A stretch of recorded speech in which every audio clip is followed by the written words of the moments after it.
Hey, everybody, and welcome to a very special edition of Tremaine's Wrestling Pod.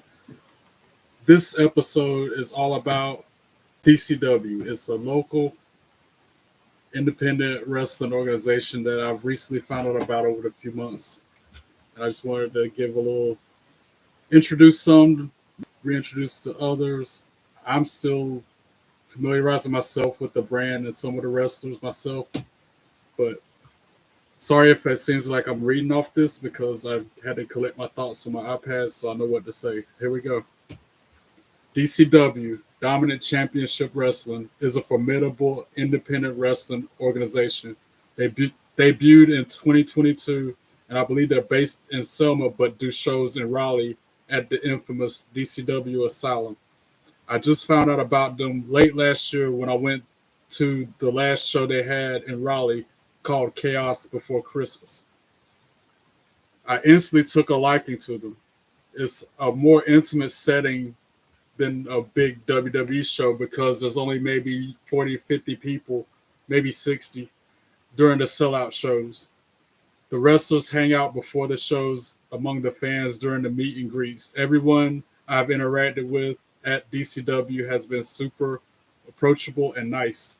From the wrestlers to the camera operators, the promoters, you name them, they're all genuinely good people. I always get a ringside seat to their shows because, I mean, why not? Especially when I'm always toting three big championship belts to every wrestling show I ever go to. Their most recent show was this past Saturday, dubbed Road to Redemption. It features some of the same wrestlers I saw at that exact same spot back in December.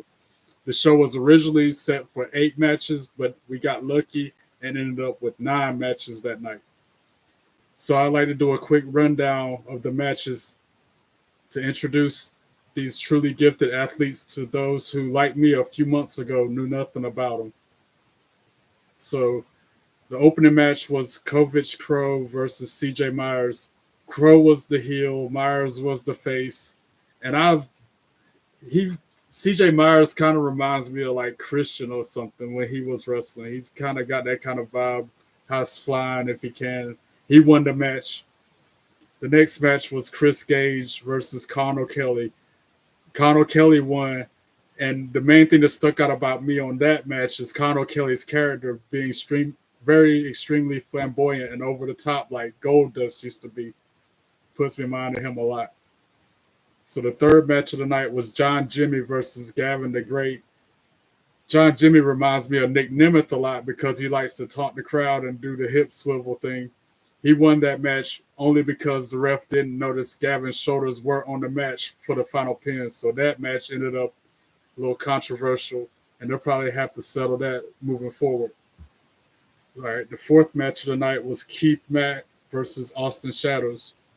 I really like Keith Mack's energy. His interest made me think of Bret Hart because he gave up his light up sunglasses to one of the kids sitting at ringside. Austin Shadows plays his role as a heel exceptionally well. He damn near traumatized one of the little boys in the crowd with his uber creepy, super spooky look, and then cut a promo after the match, leaving the child clutching his mom crying on her. All that just over his appearance. Not sure if it was the same kid who received Keith's glasses or not, but seemingly after every hard hitting mat that Keith Mack took, the kid would holler out loudly, "Are you okay?" And that had me cracking up because after every single move, the kid was like, "Are you okay?" I'm laughing at it now just thinking back on it. All right, next match was Alex Bryant versus Aaron Biggs. Aaron Biggs won that match, which was really no contest to be honest, because it was a huge size difference. Then afterward, he got on the mic and started talking trash, talking about the guy he really wanted to face in the ring, didn't face him. I think his name was Willie Watts. And like Joe Hendry, he was saying his name and he appeared. He ran to the ring with a steel chair and laid Biggs out with multiple chair shots. Then started dropping security guards who tried to stop him and intervene with the beating. I saw Watts outside the venue during the intermission and told him what an outstanding performance that was. All right, our next match that night was Allen Brothers versus Pure Temptation. Pure Temptation, I like them a lot too, especially the theme song. This almost puts me in mind of that Jay-Z Girls, Girls, Girls song. I even told them that too when I took a selfie with the guys. And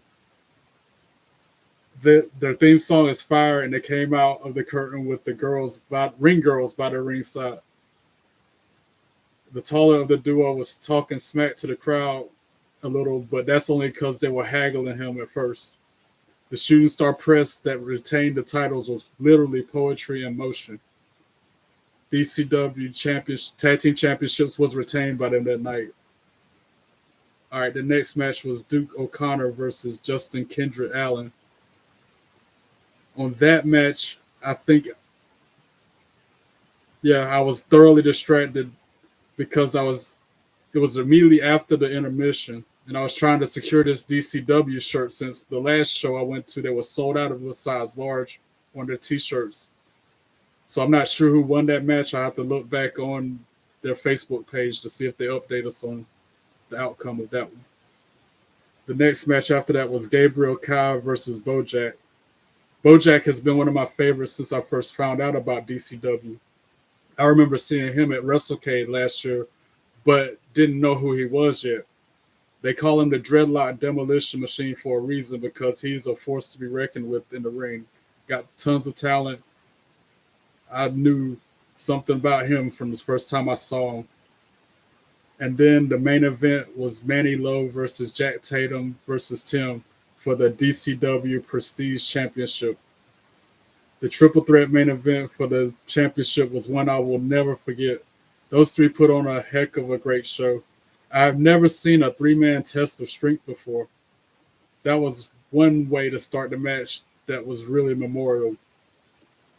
In conclusion, everyone put on one stellar performance that night. The heels did their jobs really well, especially the guy come out and talk about he was mad because he didn't get no haircut. And then you got the guy that literally traumatized the kid. The kid sitting there crying at ringside, not because of anything more than his look.